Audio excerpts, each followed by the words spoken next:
How's it going, guys? It's C at a WWE Smackdown review from December 4th. Let's jump right into it. So we start off Smackdown with the contract signing for the women's TLC match at TLC for the Smackdown Women's Championship between Becky Lynch, Charlotte Flair, and Asuka. So of course we have Smackdown General Manager Paige in the ring for the signing, and of course Charlotte Flair, Smackdown Women's Champion Becky Lynch, and Asuka all come out to the ring respectively, one by one, for the signing. Of course, at the signing, we of course have the promos in it. So of course we have Becky saying that Charlotte was gifted yet another opportunity that she didn't earn. And of course Charlotte explains her ideas of what she would do to Becky with tables, ladders, and chairs at her disposal. And then Asuka says she would have defeated Ronda Rousey at Survivor Series. Seriously, we're still fucking talking about Survivor Series? It's over. It ended like, what, 2-3 weeks ago? It's over. It's time for TLC. Move on. And Asuka says that Becky and Charlotte at TLC will not be ready for Asuka. We're still using that same catchline again? I think everybody's been ready for Asuka. But how much Asuka's got buried. God damn. Come up with a new catchline, WWE. So then Mandy Rose and Sonya Deville come out. Of course, Mandy suggests that they might not even allow Charlotte or Asuka to get to TLC. So then Paige makes an impromptu tag match between Mandy and Sonya against the team of Charlotte and Asuka. So of course, in the match itself, we also have Becky Lynch on commentary to watch this match.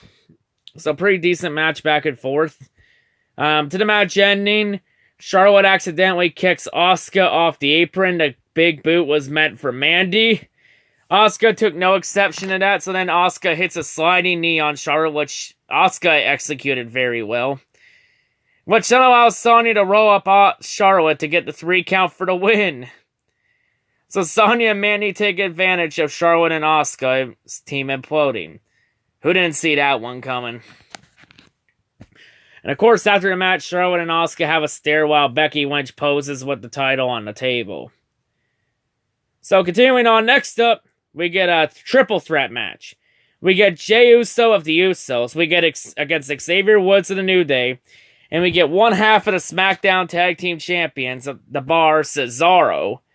And of course, at TLC, for the SmackDown Tag Team titles, it will be a triple threat tag team match. It will be the Bar, Sheamus Cesaro versus the New Day, Kofi Kingston, Big E, and Xavier Woods, against the Usos, Jimmy and Jay. This was actually a pretty good match back and forth, to be honest. To the match ending, Cesaro would throw Xavier out of the ring. Jey Uso would hit a super kick on Cesaro right after. Jey Uso gets the 3 count for the win. So the Usos continue to build some momentum heading toward TLC. So can the Bar hold on to the titles for one more pay-per-view? Or will we have new SmackDown Tag Team Champions crowned at the end of the year? We're going to have to wait and see in 2 weeks. Too bad Sheamus and Cesaro no longer have the services of this man, the Big Show. So continuing on, next up we get a Miz TV segment. Of course, for this Miz TV segment, Miz's special guest for this episode is WWE Champion Daniel Bryan. So Daniel was delayed coming out to the ring because backstage, Daniel had a dance break with R-Truth and Carmella. Another fucking dance break. You already know what I'm gonna say next, so I'm not even gonna waste my breath. We're just gonna move on. So when Daniel does finally get his ass out to the ring, Daniel comes out. Of course, Daniel, instead of talking with The Miz, Daniel continued to mock the WWE Universe by calling them blind sheep. I'm not alliterating. He called them fucking sheep.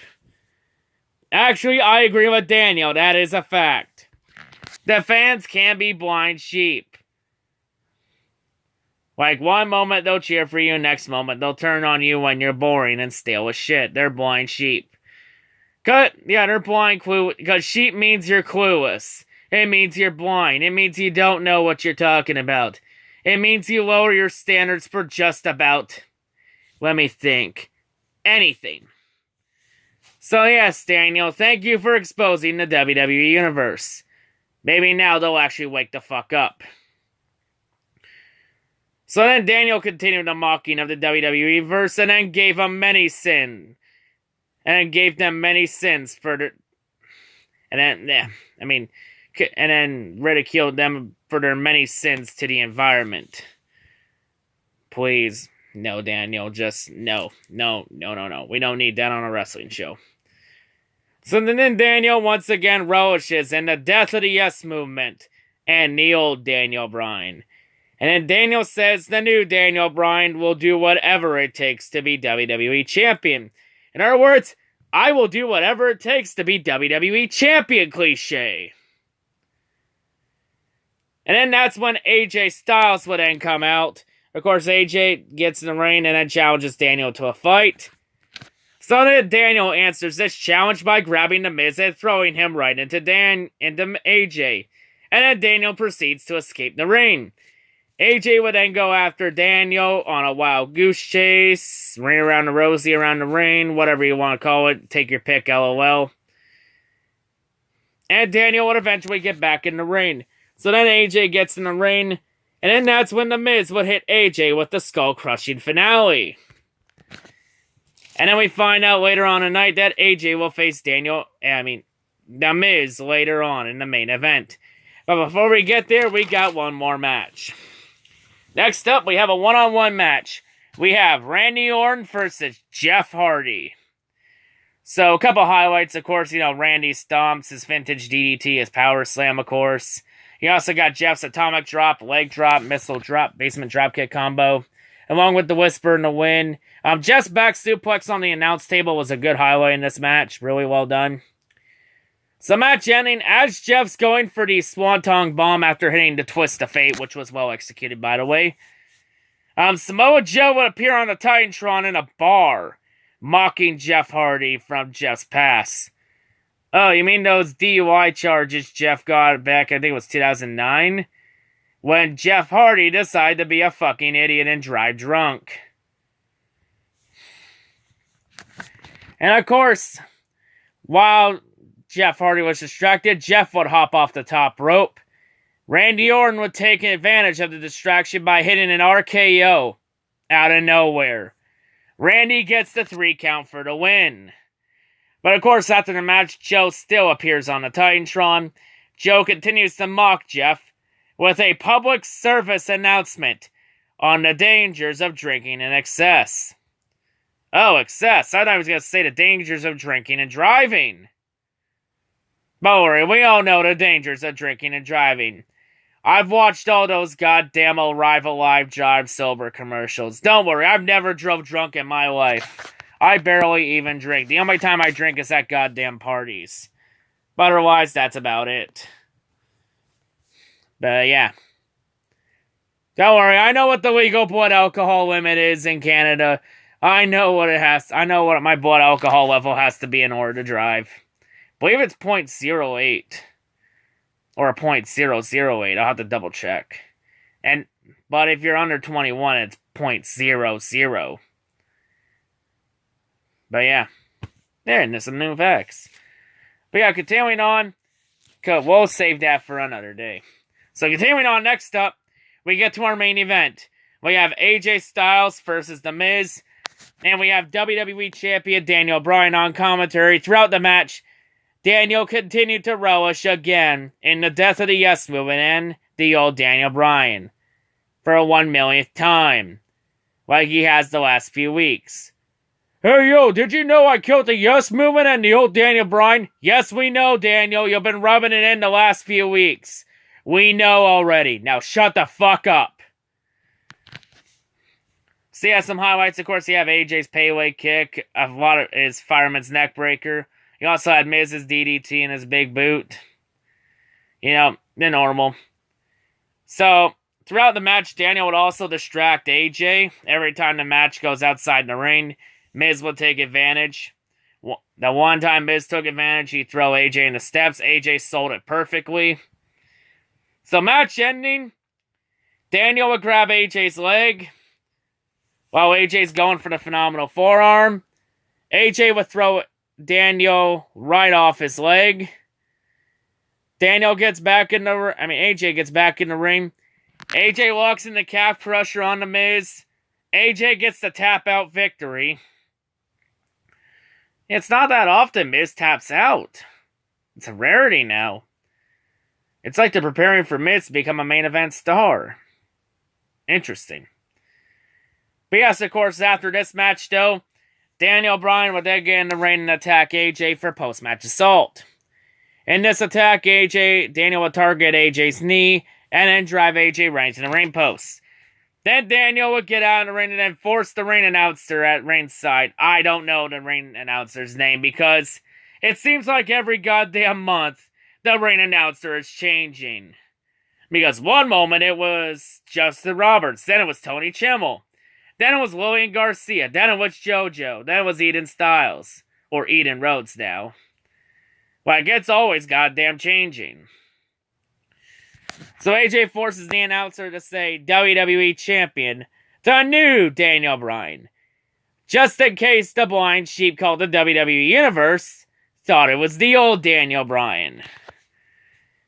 So then Daniel continues to mock the WWE Universe again, but this time calling him fickle. And then Daniel asks why nobody likes him. You kidding me right now? I can give you some reasons, Daniel. 1. You're a goddamn heel. You're supposed to get fucking booed, you dumbass. Goddamn, W's creative made Daniel Bryan look fucking stupid by having him ask that question. 2. You called the goddamn WWE Universe sheep and fickle, so of course they're gonna get offended and take offense to that and boo you. And 3, you're no longer doing the goddamn yes chants, since you're a goddamn heel, so you're no longer catering to them. I think I just about explained it all. I could go on and on, but I'm not going to beat the dead horse like Daniel does about the death of the yes movement. So then Daniel gets back in the ring, and then Daniel hits a chop block on AJ. Then Daniel walks in the heel hook leg lock on AJ Styles, and he continued to have it locked in as SmackDown goes off the air. So we end SmackDown with Daniel walking in a signature submission on AJ. So, some questions. Did Daniel let go of AJ after SmackDown went off the air? Dun dun dun. We will have to tune in next week to find out. But yeah. So yeah, SmackDown, pretty meh. That's another mediocre episode. There were a couple good matches, but it was mediocre at best. 5 out of 10, my final rating for SmackDown. SmackDown is once again a superior show over Raw this week. Because Raw is a goddamn fucking dumpster fire and a half. So yes, it turned out this whole time for Raw, Roman Reigns was not the problem. Nor was it John Cena. Like, we take John Cena and Roman Reigns off Raw, and Raw still sucks ass.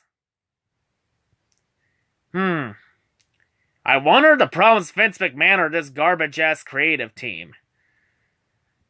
I think it's just wild guesses at this point. Fuck it, I say just fucking fire everybody, take out every bad part there is, and put in new ones to make it run as silk as smooth again. But yeah, those are my ideas. But yeah, we'll save that Raw rant for another day. But yeah, I think I've gone on long enough. That's all I gotta say. Hope everyone has a great day, and yeah, peace out.